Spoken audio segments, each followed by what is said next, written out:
Welcome to another exciting episode of Coffee and Bonsai with Tom. My name is Tom, and I'm an air quotes bonsai expert. Artist, hobbyist, fan, devotee, dabbler, maybe an addict. I think that last word's probably a little more accurate than most. This is a hobby that really kind of takes over a lot of your time, and I love it, but it is a consuming hobby. But anyway, you sort of get known as for this because you spend so much time for it, and people notice maybe hundreds of trees you have displayed in your backyard.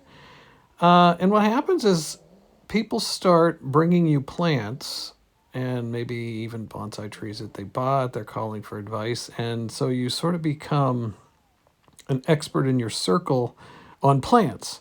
And, sometimes I got good advice for them, and sometimes I have no clue. But anyway, what I want to talk about today are kind of good intentions gone bad. And let me get back to my main story here.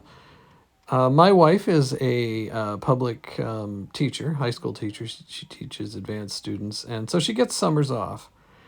And what that means is, I get an influx of plants coming into the house around June, and I get to tune them all up. And the bonsai you see in front of you here is one such plant. And I can tell you when she put it in my care, well, it looked a lot more healthy than it does now. And so, part of my goal here today is to restore this thing back to health and regain my stellar reputation as a bonsai artist or hobbyist. So let's take a look at this tree. We'll give it a spin here. It's kind of got a nice pot, probably a little big. I kind of like the gorilla. There's a rubber ducky in here. I'm not too happy about, but well, not too happy. It's not my style. Let's put it that way. But it's whimsical, and the customer's always right. This is not my tree, so let's keep that in mind.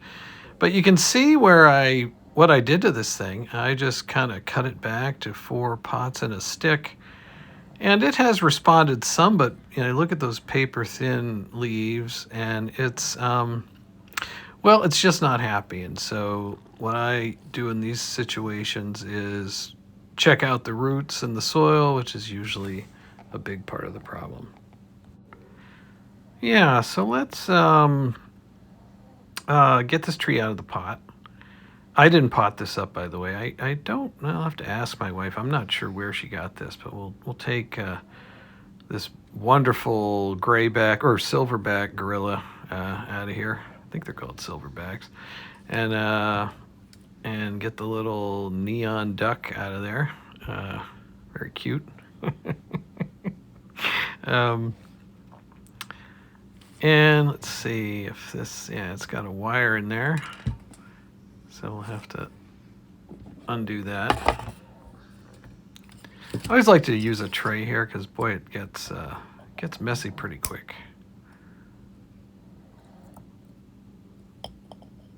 Yeah, I mean, I don't know, based on the corrosion on the wire and whatnot, I don't know, this has probably been in here a little while, at least. You can see this pot. It's a curved pot, so usually I have to kind of, just kind of loosen the the roots grow into that void, and so although, boy, this is going pretty easy, but usually it's can be tough to get these out of here. So, I don't know, it makes me think we might not have a lot of roots in here, which would also explain part of the problem. Yeah, this tree really just, most of the time when I prune jades, they just bounce back. Yeah, you can see there's a lot of soil in there that the roots never got to. But so as I was saying, usually they bounce back so fast and just grow like crazy in the summer. And this one just didn't do much. I mean, I probably should have done this you know, last summer, but I didn't. So let's rake this out and see what we got here. I can already tell, boy, not a lot of roots, and this soil is really just kind of very hard. It's kind of a weird mix. You can see, I mean, this whole thing was sitting on top of bonsai soil, and there's kind of some soil kind of thrown in around this. But I really think it's a case where, you know, these things were probably pulled out of growing pots and then stuck together and shoved in a pot and maybe wired in, but they're, you can see this soil just crumbles apart, and, you know, it's that standard black, I think it's like a peat based or sphagnum moss and soil. So I'm just trying to loosen it up, and you know, my initial thought was to keep these, you know, they've kind of grown together a bit, and to sort of keep that, but I think they're more cemented in than grown together. So I'm going to explore that and just try to loosen this cement-like soil a bit. And sometimes I use the spoon, which can,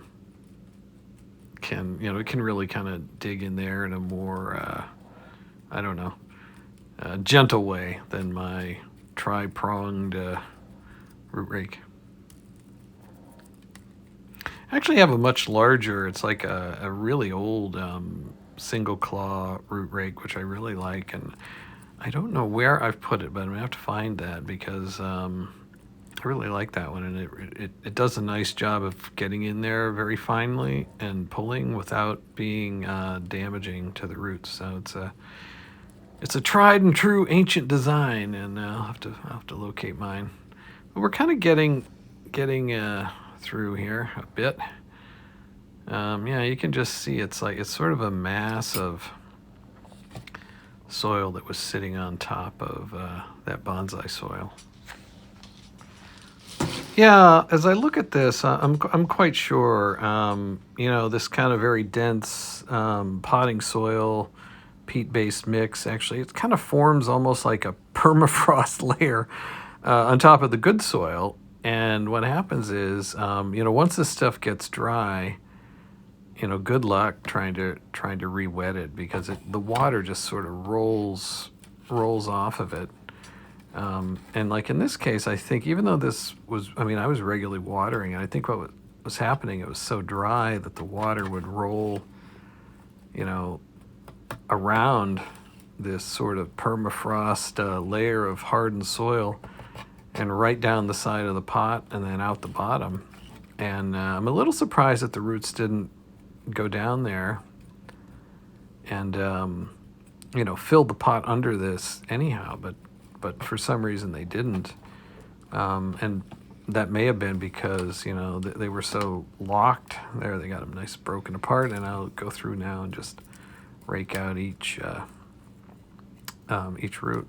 You know, the water just couldn't get in, you know, I think was the problem. So you can see, I mean, these things, very little roots here, and I'm not going to wash them, but I'll just try to, you know, get it to a point where they can find that good bonsai soil that we're going to use here. And so I'll just rake them off a bit.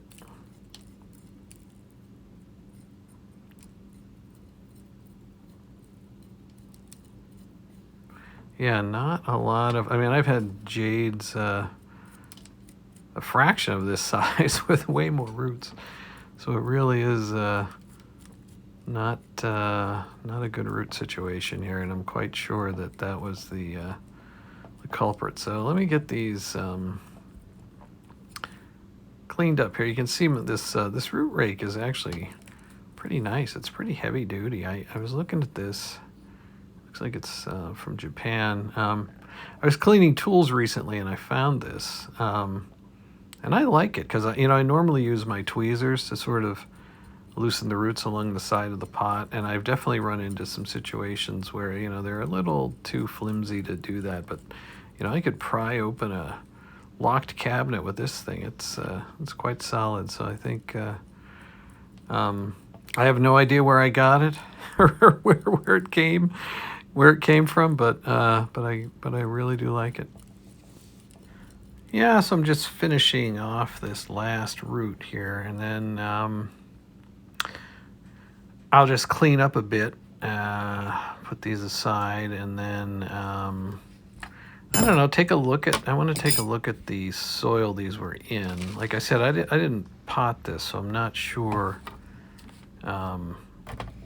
what this was, but I'm kind of curious. Yeah, there's the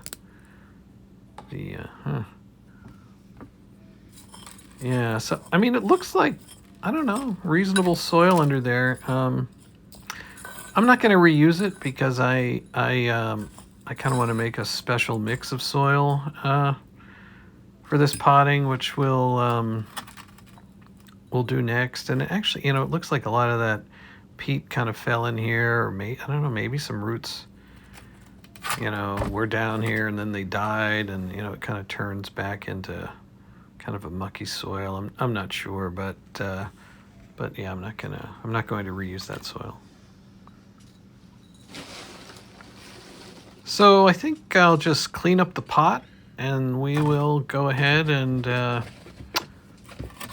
put this back together. I don't wash it. I just kind of dry brush it with this, and it seems pretty effective. I mean, it seems pretty clean. I just kind of use this little broom, and it's very good at just sort of pulling out bits of soil and stuff. There's kind of something in a drainage hole here. I want to just poke that out. But yeah, it's a nice little pot. It's kind of a cute color, and we'll put these trees back in here, and we will grow them, and hopefully everything turns out well here. So I'll just go ahead and I'll show you how I do the pots. I haven't done this in a while, but I keep it pretty simple. I just have this plastic screening, and cut out a section that is slightly bigger than the hole. I could just put the whole thing in there, but I kind of like it to be a little neat. Then I just get a chunk of wire that will fit in there, and then I just kind of cut off a section and kind of use the hole to figure out where to bend the wire. Snip it off, connect that to the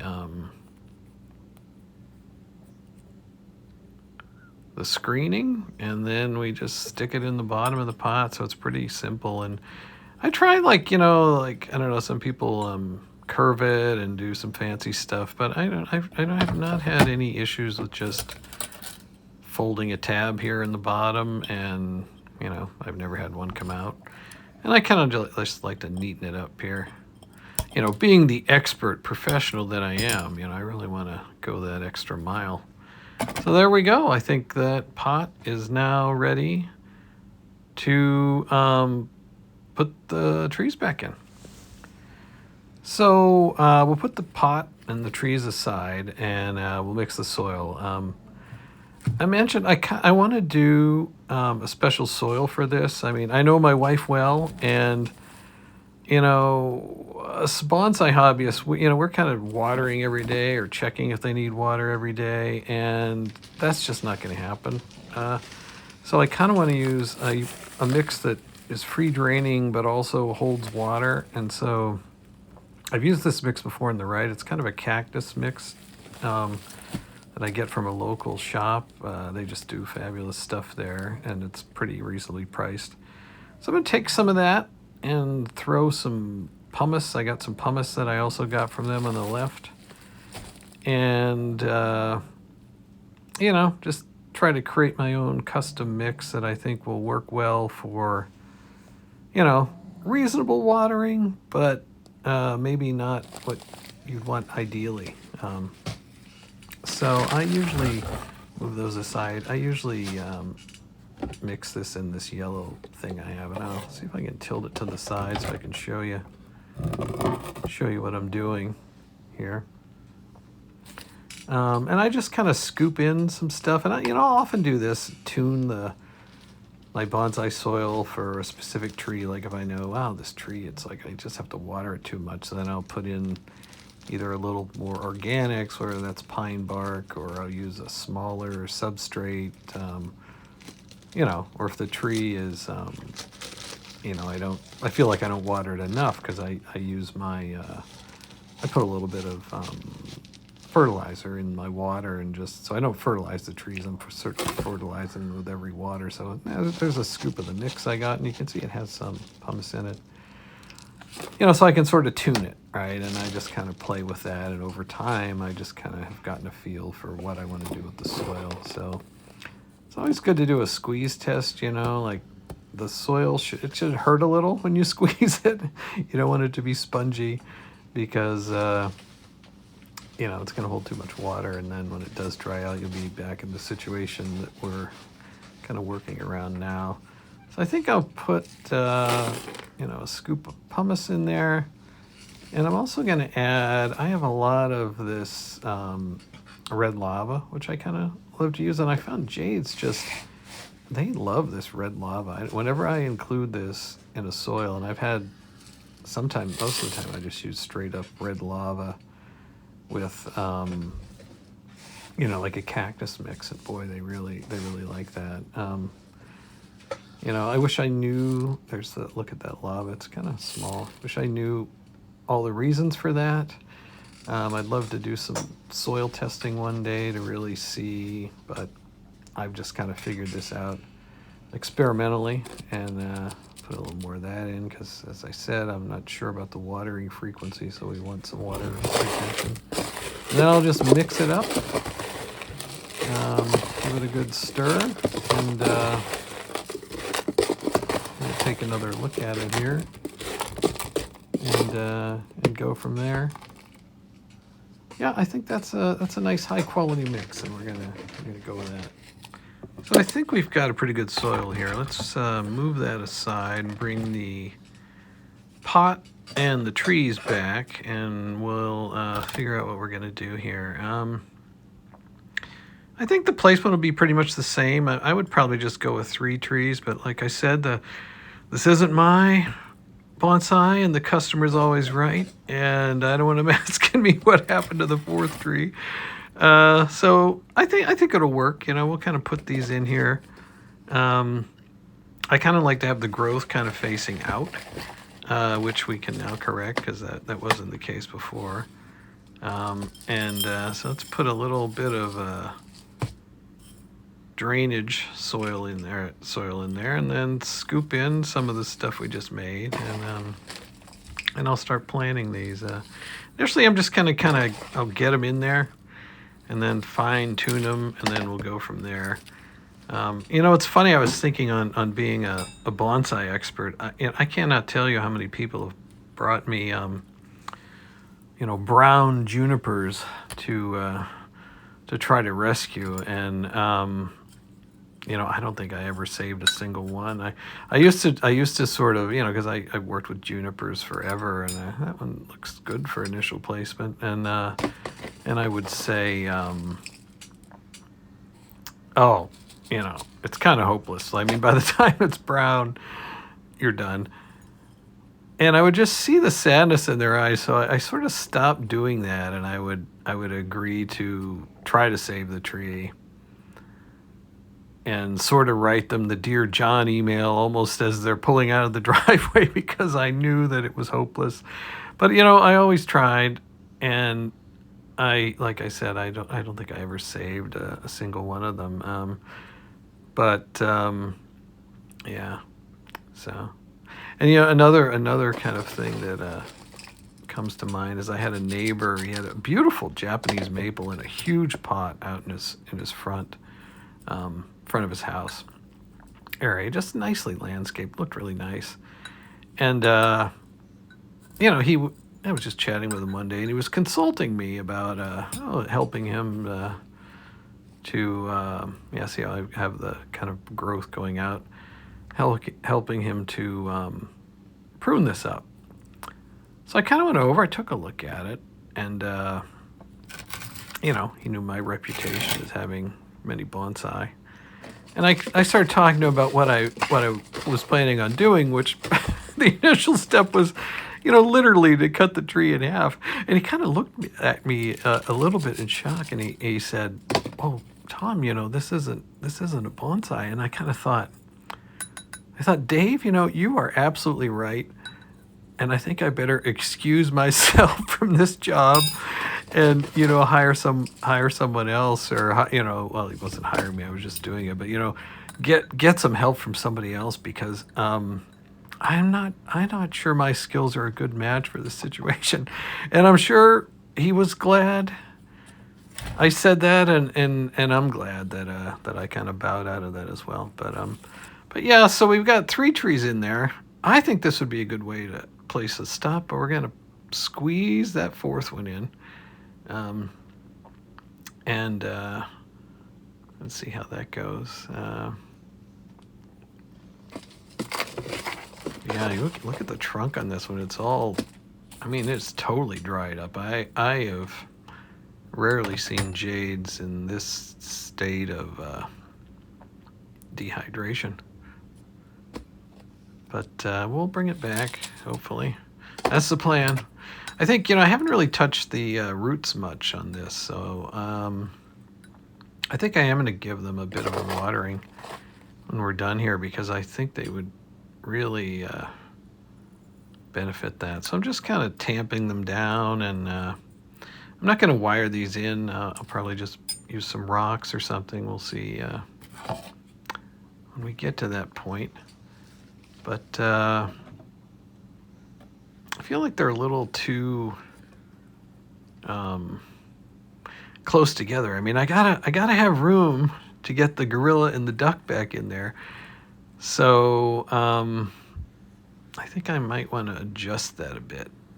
And this is a good time to do that, because they're pretty easy to move in the soil, and you can kind of play around and get them right where we want. Yeah, I think a little more space is good. Plus, they're in sort of this huge pot, and I'm hoping they will, sort of abundantly fill this pot with roots and really grow solidly. Hopefully she brings it back to me after a year, and I can continue its design here. That's the whole plan here, get the confidence back on my my jade maintenance capability. So yeah, I think I like that one there. So I'll just mound in a bit more soil and try to get it to stay there.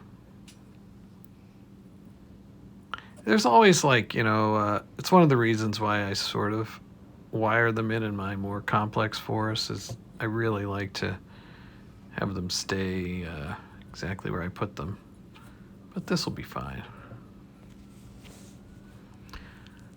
So yeah, I'll continue to just try to, push. Now that I pretty much have these where I want them, I will, kind of push with my fingers and try to get the soil in around those what little roots we did have, and it just kind of helps stabilize it. I have these a little bit deep, which I think is fine for now. In a future repotting, if they grow some roots that are interesting, I can kind of pull it up.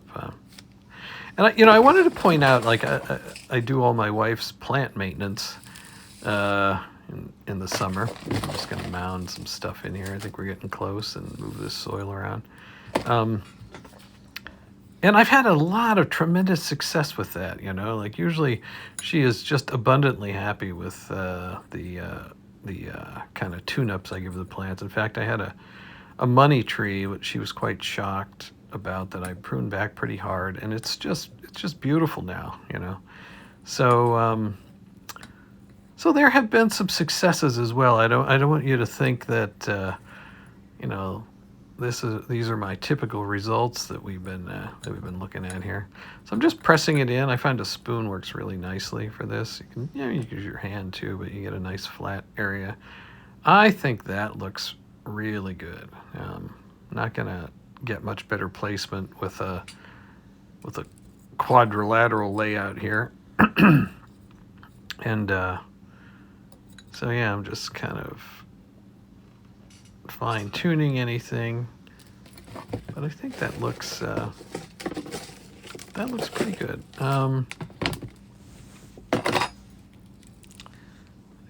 little more soil. I kind of want to, it's a big pot.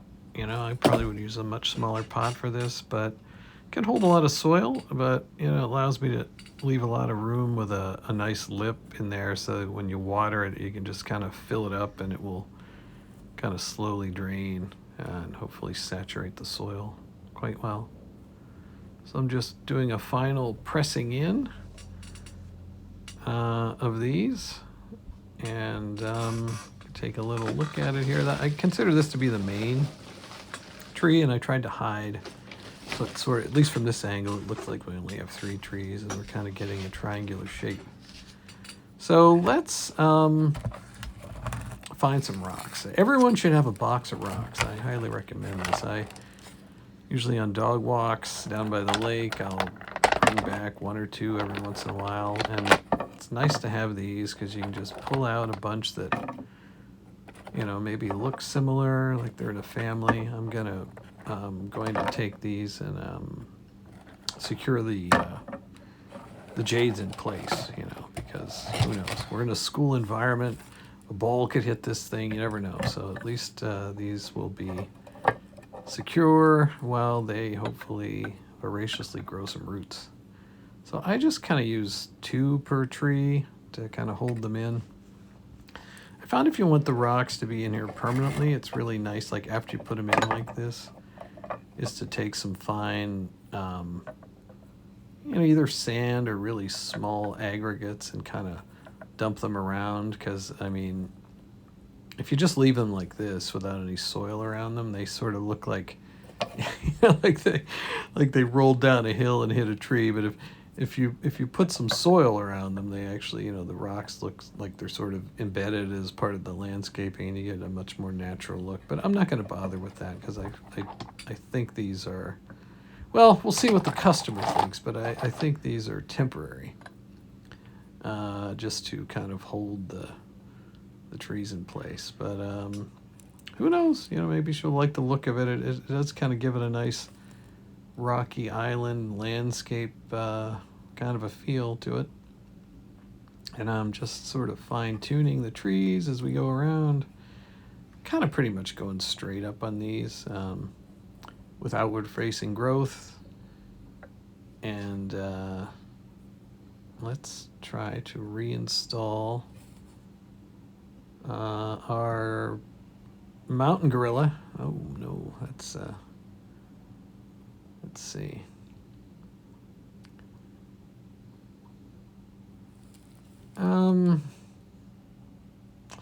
I feel like he's a little too King Kong-y looking here, so I think I want him, maybe put him over here, being a little more bashful, kind of hiding slightly behind a tree.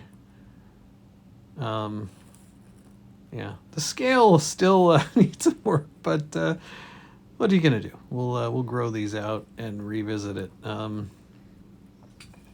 gonna put the rubber ducky back here. I think I'll put him. Let's see. I'm trying to find a good spot. I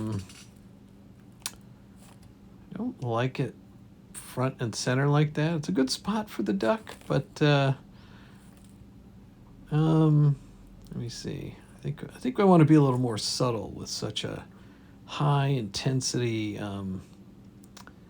ornamental item. I'm trying to get it in the back. I think that's good. So he's sort of peeking around the same tree and rock, and you'll have to sort of go discover what that actually might be. Yeah, I kind of like that. So I think I'm going to call this Replanted.